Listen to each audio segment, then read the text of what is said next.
За гар утсан дээр GeoGebra руугаа яаж орох талаар үзье. За гар утсан дээр бол энэ Chrome аппликейшнаа бол татаж аваа суулгацсан байх хэрэгтэй. За нэвтрэх гээд за ангийн бүлгийн код бол та бүхэнд өгсөн гарын авлага дээр байж байгаа шүү дээ. Тэр бүлгийн код энэ бүлгийн код гэсэн хэсэгтээ бичээд нэгдэх гэдгийг дараад нэвтэрч орох хэрэгтэй. За нэвтрэх гээд за би өөрийнхөө бүртгэлээр орж ийн. За нэг хэрэглэгчийн нэр бол нууц үг дээр нууц өгөөгөөд тэг нэвтрэх гэдгээрээ нэвтрэнэ.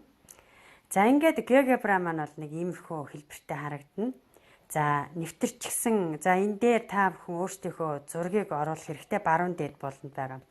За баруун дээд болонд байгаа энэ өөрийнхөө зурган дээр дараад энэ гурван цэг дээр дарахаар профилийн зургаа өөрчлөх, профилаа засварлах, тэгээд энэ гарах гэсэн товчлуурыг дарж иж энэ GeoGebra-д нэвтэрч орсон зүйлээсээ бол гарах ёстой байгаа шүү. За тэгээд дэлгэцийн энэ зүүн дээд болонд харагдаж байгаа энэ гурван параллел зураас байна. Энэ гурван параллел зураас руу орохоор энэ бүлгүүд гэж байгаа. За бүлгүүд рүү орохоор аль хэдийн нэвтрээд орцсон бүлгүүд чинь бол манай бүлэг рүү очих гээд энэ цэсийг дарахад бол гарч ирэх ёстой. За энд миний үүсгэсэн зөндөө олон группүүд байна. За тэгэхээр бүгдээрээ та нарт бол ганцхан групп байгаа хэвээр. Тэр нь математикийн програм 2020 гэдэг энэ анги руугаа дараад орчино.